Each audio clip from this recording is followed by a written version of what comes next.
Nagyon sajnálom. Azt mondta, megöl, ha nem teszem azt, amit mond. Sajnálom. Úgy látom, kombinációs zár van rajta. Nem lehet valahogy bevágni. Arra rámenne a feje.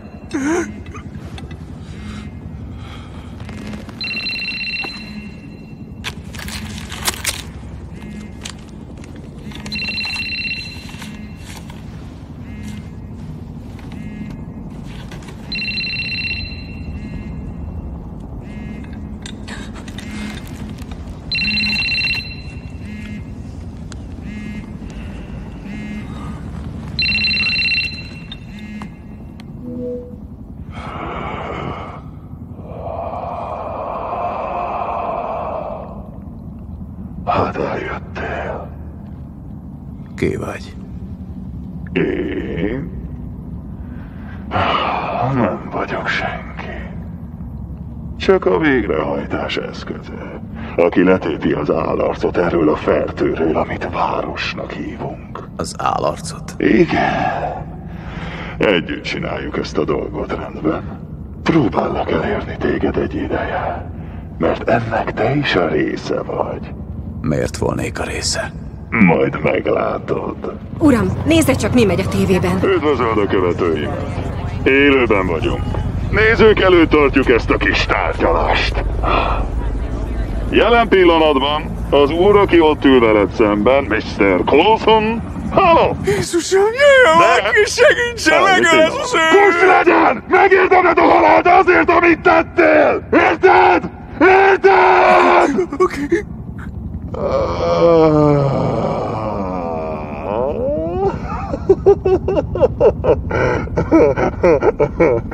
De adok neked egy esélyt. Nekem nem adtak esélyt soha. Szóval én kicsi gyerekkorom óta borzasztóan szeretem a kis fejtörőket. Számomra azok jelentik a menedéket a rémes világ borzalmai elől. Talán egy kis vigaszt tud meríteni belőlük ön is, Mr. Coulson. Rejtvényt kéne fejtenem?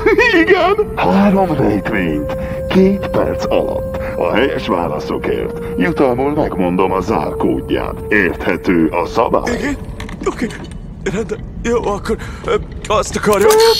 Az első találós kérdés. Lehet vak, keserű és lehet meztelen. Ha temetik, a sírján vad erőszak terem. Jó, várjon! Megismételni! Keserű? Igazság.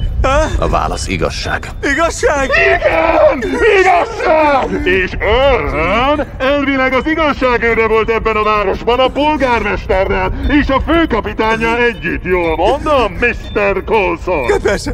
Második találós kérdés. Ha te vagy az igazság, hazudnod nem szabad. Hogy behúny szemed, mi az ára annak? Az ára? A pénz. Istenem, a pénz! Azt kérdezi, mennyit kapott, hogy szemet hunjon. 58 másodperc! Mennyi volt? Semennyi! Mennyi volt? 10 000! Havi 10 000 dollár, hogy ne kezdjek vizsgálatot bizonyos ügyekben! Milyenekben? Azt ő nem kérdezte! Mondom, 10 000! Ez a válaszom! 10 000! Jó van! Ne veszítse el a fejét, Mr. Coulson! Már csak egy jó választ kell adnia nekem, mielőtt lejár az ideje. Utcsó kérdés. Mondja meg most szépen, hogy ezért a pénzért ki az a kártevő, kit gondosan véd még? Kártevő? A patkány. Az informátor a Maroney ügyből, akit mind védelmeznek. Maga honnan tud erről? Mi a neve? 20 másodperc! Nem. Megöli magát. Én meghalok, így is úgy is halott vagyok, érti? De így nem hal meg más, csak én. Ha most kiadom a nevét, akkor a családomat, a szeretteimet, őket is A megöli. nevét? Látnak minket? Kik látnak? Fogalmas sincs, hogy milyen kiterjedt dolog ez. Átszűjjön! 4! Irgalmaz nekem, Istenem! 5!